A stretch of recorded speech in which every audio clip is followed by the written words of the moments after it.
بسم اللہ الرحمن الرحیم۔ السلام علیکم فرینڈز، پچھلی کئی ویڈیوز میں نے پاکستانی میڈیا کے شیطانی ایجنڈوں پر بات کی ہے کہ کس طرح میڈیا بظاہر ہارملیس کنٹینٹ دکھا کر کس بری طرح ہماری زندگیاں اور خاص طور پر نوجوان نسل کی زندگیوں پر انتہائی منفی طریقے سے اثر انداز ہو رہا ہے۔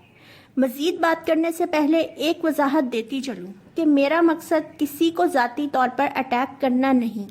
کسی بھی شخص کی سوشل لائف کیسی ہے یا اس کی زندگی میں مذہب کا کتنا عمل دخل ہے، ہمیں اس سے کوئی سروکار نہیں اور نہ ہونا چاہیے، کیونکہ روز قیامت ہر ایک نے اپنے حصے کا حساب دینا ہے، کسی دوسرے کا نہیں۔ لیکن ہماری کچھ سیلیبریٹیز کے ایکشن سے جس طرح عام عوام اور خاص طور پر یوتھ جس غلط طریقے سے متاثر ہو رہی ہے، اس پر بات کرنا ضروری ہے۔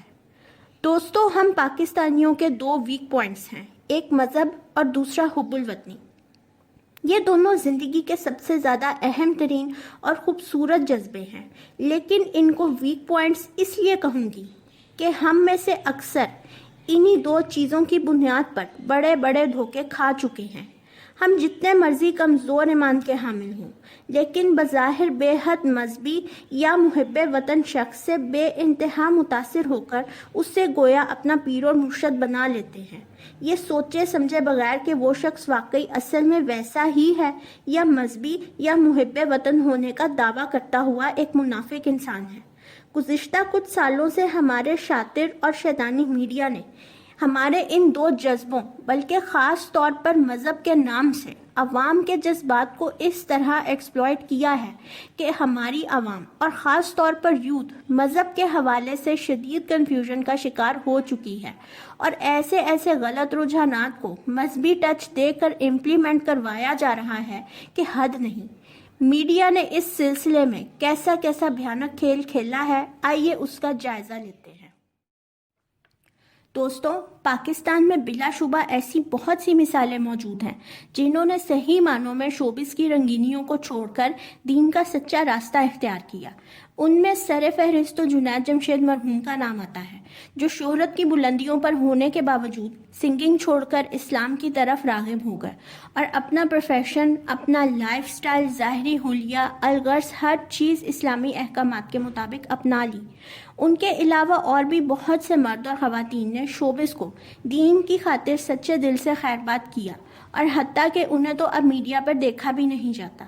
لیکن کچھ ایسے اداکاروں اور دوسری معروف شخصیات نے بھی اس قسم کے دعوے کیے، لیکن پھر کچھ ہی دنوں بعد اپنے دعووں کے باوجود وہ شوبز جیسی بولڈ فیلڈ میں ہی نظر آئے، اور ایکسکیوز یہ کہ ہمارے عالم دین نے ہی ہمیں شوبز میں رہنے کا مشورہ دیا ہے، کیونکہ شوبز میں رہ کر ہم جس طرح دین کی خدمت کر سکتے ہیں عام حالات میں ہو ہی نہیں سکتی۔ اس سلسلے میں حمزہ علی عباسی اور فیروز خان کا نام سر فہرست ہے، جنہوں نے یہ دعوے بھی کیے کہ ہم آج سے بس اسلامی ڈراموں میں کام کریں گے۔ اب پاکستانی ڈرامے کتنے فیصد اسلامی ہوتے ہیں وہ تو سب کو پتا ہے۔ دوستو، ہمیں اس سے کچھ لینا دینا نہیں کہ یہ اصل زندگی میں کتنا دین فالو کرتے ہیں۔ یقیناً یہ ہم سب سے زیادہ اچھے مسلمان ہوں گے، لیکن ان کی اس بظاہر روش سے خاص طور پر نوجوان نسل جس طرح بے راہ روی کا شکار ہوئی ہے، بہرحال یہ بات گرپنگ ہے، کیونکہ خاص طور پر یہ دونوں ایکٹرز کافی انفلوئنس رکھتے ہیں، اور ان کی طرف سے پیغام کیا دیا جا رہا ہے کہ آپ شوبز جیسی بولڈ فیلڈ میں بھی تمام رنگینیوں کو انجوائے کرتے ہوئے اسلام کو فالو کر سکتے ہیں، بلکہ اپنے دوستوں کو بھی سکھا سکتے ہیں کہ پروفیشن اپنی جگہ، لیکن ہم ساتھ دین بھی اسی طرح لے کر چل سکتے ہیں۔ حالانکہ دوستو، اسلام تو نام ہی سیلف کنٹرول اور گناہوں سے بچنے کا ہے، اور شوبز بہرحال اسلام سے بالکل ہٹ کے ایک فیلڈ ہے۔ تو جب آپ ایسی چیز ہی نہیں چھوڑیں گے تو صریحاً آپ کو گمراہ کرتی ہیں، تو آپ کیسے سچا دین فالو کر سکتے ہیں؟ یا تو جنید جمشید جیسی مثال قائم کریں جو ساری زندگی لائم لائٹ میں رہے، لیکن انہوں نے باقی کی زندگی حمد و نعت، تبلیغ اور لیکچرز میں گزاری۔ رومانٹک ڈرامے اور نامحرم عورتوں کے ساتھ بولڈ سین کرتے ہوئے آپ کون سی دین کی خدمت کر رہے ہیں، یہ بات سمجھ میں نہیں آتی۔ دوستوں، پچھلے کچھ عرصے میں جہاں باقی دنیا میں اسلامی ڈراموں کا کافی رجحان ہو گیا ہے، وہاں پاکستان میں بھی اسلام اور روحانیت کے نام پر کافی ڈرامے بنائے جا رہے ہیں۔ لیکن اگر آپ یہ سمجھ رہے ہیں کہ یہ ڈرامے عمر سیریز، حضرت یوسف علیہ السلام یا اصحاب کہف پر بننے والے ڈراموں کے لیول کے ہیں، تو یہ آپ کی بہت بڑی غلط فہمی ہے، کیونکہ ہمارے پاکستانی ڈراموں میں ڈراموں کے ٹائٹلز اور نام وغیرہ کے علاوہ کوئی چیز بھی اسلامی نہیں، بلکہ عشق، محبت اور شادی، اس سے زیادہ کچھ نہیں۔ سب سے زیادہ ہماری دوڑ عشق مجازی سے عشق حقیقی تک ہے۔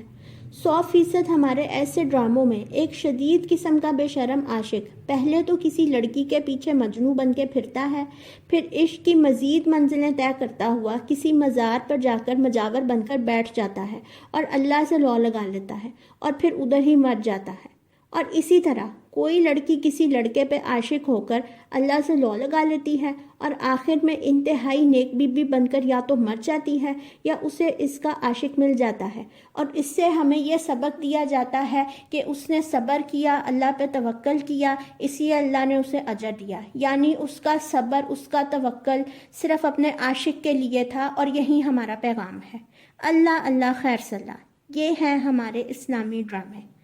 دوستوں، ہم سب عقل و شعور رکھنے والے ہیں، اپنے ایمان سے بتائیں کہ کیا ہمارے دین کا یہ سبق ہے کہ سب کام کاج چھوڑ کر بیکار ہو کر کسی مزار پر بیٹھ جاؤ، بہت ثواب ملے گا۔ اسلام تو نام ہی پریکٹس کا ہے۔ اللہ کے نبیوں سے زیادہ اور اہل بیت اور صحابہ کرام سے زیادہ اللہ تعالیٰ سے کسے عشق ہوگا؟ لیکن ان تمام عظیم ترین ہستیوں نے اللہ تعالیٰ کے نام پر کس طرح عملی طور پر اپنی زندگیاں وقف کر دیں، اس کی مثال نہیں ملتی۔ تو کیوں ہم کبھی بھی کوئی پریکٹیکل کردار نہیں دکھا سکتے جس نے اپنی عشق و عاشقی سائڈ پر رکھ کر اللہ کے دین کی خدمت کی؟ کیوں ہمارے ڈراموں میں صرف یہی دکھایا جاتا ہے کہ اللہ کے دین کے لیے صرف ناکام اور بیکار عاشق ہی رہ گئے ہیں؟ فرینڈز، میں اپنی ایک ویڈیو میں یہ بات پہلے بھی کہہ چکی ہوں کہ آج کے جدید دور میں اس نیٹ فلکس دیکھنے والی جنریشن کو صرف اور تقریروں اور لیکچر سے متاثر نہیں کیا جا سکتا، لیکن دوسری طرف اللہ کے نبیوں کی زندگی یا صحابہ اور اہل بیت کی زندگیوں پر بھی ڈرامہ بنانا بے حد مشکل ہے، اور پھر ایسے ڈراموں میں بے ادبی کا عنصر بھی غالب آ جاتا ہے۔ اس لیے ضروری ہے کہ آپ دوسری طرز کے ڈراموں سے دین کا پیغام اجاگر کر دیں، اور اس سلسلے میں سب سے بہترین مثال ارطغرل غازی کی ہے۔ اس ڈرامے میں جس خوبصورتی سے ایک باعمل مسلمان کی زندگی دکھائی گئی ہے وہ قابل ستائش ہے، اور پھر جگہ جگہ آیات، احادیث اور نبی پاک صلی اللہ علیہ وسلم کے اور ان کے اصحاب کی زندگی کے حوالے دے کر دین کا پیغام اجاگر کیا، حتیٰ کہ یہ بھی سکھایا گیا کہ ایک مسلمان مرد اور عورت کو بطور شوہر اور بیوی کیسا ہونا چاہیے۔ ان شارٹ وہ ڈرامہ ہر لحاظ سے پرفیکٹ ہے، لیکن افسوس کہ ہمارے سو کالڈ اسلامی ڈراموں میں دین کے نام پر عمل تو دور کی بات، الٹا مزید اسلامی احکامات کو مسخ کر کے اس طریقے سے دکھاتے ہیں کہ دیکھنے والے وہی سچ سمجھنے لگتے ہیں۔ دوستو، اس اسپیسیفک پوائنٹ پر انشاءاللہ الگ سے بھی ایک ویڈیو میں بات ہوگی، لیکن ابھی چلتے ہیں اگلے پوائنٹ کی طرف۔ دوستو، گزشتہ کچھ سالوں سے، بلکہ بالخصوص جب سے سیٹلائٹ چینلز کا آغاز ہوا، تب سے عالم آن لائن طرز کے بہت سے شوز کا رجحان بھی شروع ہوا، اور بہرحال یہ ایک بہترین کوشش تھی کہ جید علماء دین عام عوام کو مختلف مسائل کا دینی حل بتاتے تھے، اور پھر اور بھی بہت سے معلوماتی موضوعات پر گفتگو ہوتی تھی، اور لوگوں کے ذہنوں سے بہت سی کنفیوژنز دور ہوتی تھیں۔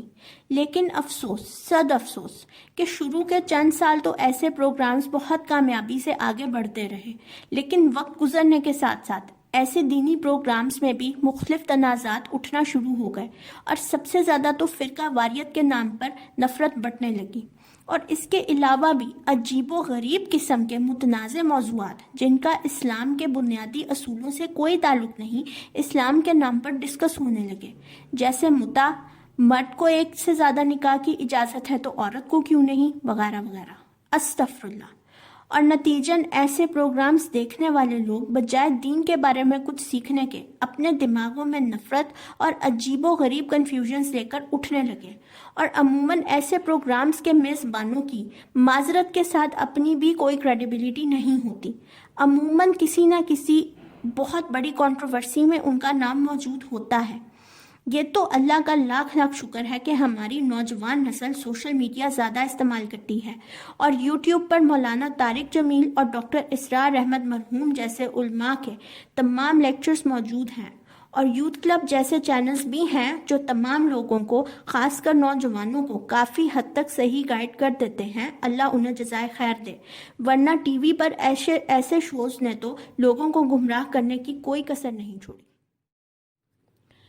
دوستو، خطہ برِ صغیر میں دین اسلام کو پھیلانے میں سب سے بنیادی کردار اولیاء اکرام اور بزرگان دین کا ہے۔ اس لیے اس خطے میں خصوصی طور پر اولیاء اکرام اور بزرگان دین سے خصوصی عقیدت رکھی جاتی ہے۔ لیکن افسوس کہ ہمارے بدبخت میڈیا نے جس طرح اولیاء اکرام کے پیغام کو بری طرح مسخ کیا ہے، اس کی مثال نہیں ملتی۔ ڈرامے ہوں یا کوئی ڈاکیومنٹری یا میوزک، میڈیا نے صوفی ازم کے صحیح ایسنس کو عام عوام تک پہنچانے کی بجائے اسے مزارات، رقص، دھمال، لنگر اور مجاوروں تک محدود کر دیا ہے۔ یعنی کہ اللہ کے اتنے نیک اور برگزیدہ بندے بس انہی کاموں میں مصروف رہ کر آخر دنیا سے چلے گئے، اور صوفی ازم بس انہی چیزوں کا نام ہے۔ سو کالڈ روحانی ڈراموں میں بےہودہ ناجائز عشق کو جسٹیفائی کرنے کے لیے سب سے زیادہ صوفی ازم کا ہی سہارا لیا جاتا ہے، اور اللہ تعالیٰ کے ان نیک برگزیدہ بندوں کا وہ کلام یا شاعری جو انہوں نے صریحاً اللہ تعالیٰ کے عشق کو بیان کرنے کے لیے یا دنیا کی حقیقت کو بیان کرنے کے لیے لکھا، اسے اپنے بےہودہ عشق سے منسوب کر دیا جاتا ہے۔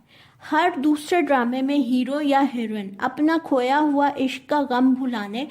کسی مزار پر دھمال ڈالنے یا رقص درویش کرنے پہنچ جاتے ہیں، یا اپنا غم غلط کرنے کے لیے دنیا چھوڑ کر، ماں باپ اور باقی خاندان چھوڑ کر، اپنا کام کاج چھوڑ کر مزار میں جا بستے ہیں۔ اور اس قسم کے ایکشنز کو ڈراموں میں بہت پازیٹیو طریقے سے دکھایا جاتا ہے کہ دیکھنے والے زیادہ سوچیں نہ بلکہ داد دیں۔ دوستو، اولیاء اکرام کا کیا یہ پیغام تھا کہ دنیا چھوڑ کر کسی غار یا مزار میں بس جاؤ، وہ بھی کسی دنیاوی عشق کو بھلانے کے لیے؟ کیا کسی اللہ کے ولی کے بارے میں یہ پڑھا کہ انہوں نے عمل چھوڑ کر دنیا سے سنیاس لے لیا؟ اور پھر حضرت لال شہباز قلندر اور مولانا رومی نے دھمال اور رقص درویش کسی دنیاوی محبت میں شروع کیا تھا یا اللہ تعالیٰ کے عشق میں؟